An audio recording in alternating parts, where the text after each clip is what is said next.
ہم ایک بار پھر حاضر ہیں سلسلہ قوم جنات میں۔ اب ہم جنات اور جادو سے حفاظت کے لیے کچھ وظائف اور اوراد بیان کر رہے ہیں۔ تاجدار رسالت صلی اللہ تعالی علیہ وآلہ وسلم نے ارشاد فرمایا، جو شخص سورہ فاتحہ اور آیت الکرسی اپنے گھر میں پڑھے گا تو اس دن اس کو نہ تو کسی انسان کی نظر بد لگے گی اور نہ کسی جن کی۔ حضرت سیدنا ابو ایوب انصاری رضی اللہ تعالی عنہ اپنے گھر میں کھجوریں خشک کرنے کے لیے ایک جگہ مخصوص کر رکھی تھی۔ آپ کو کھجوروں کی تعداد میں کچھ کمی محسوس ہوئی۔ جب رات کے وقت آپ نے اس کی نگرانی فرمائی تو اچانک آپ کو وہاں ایک شخص دکھائی دیا۔ آپ نے اس سے پوچھا، تم کون ہو؟ وہ کہنے لگا، میں جن ہوں۔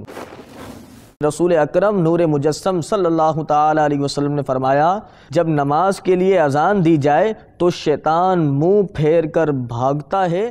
دیکھیے سلسلہ قوم جنات بروز منگل مدینہ منورہ میں دوپہر 2:15 بجے، پاکستان میں شام 4:15 بجے، مدنی چینل پر۔ صلو علی الحبیب صلی اللہ تعالی علی محمد۔ مجھے اپنی اور ساری دنیا کے لوگوں کی اصلاح کی کوشش کرنی ہے انشاءاللہ عز و جل۔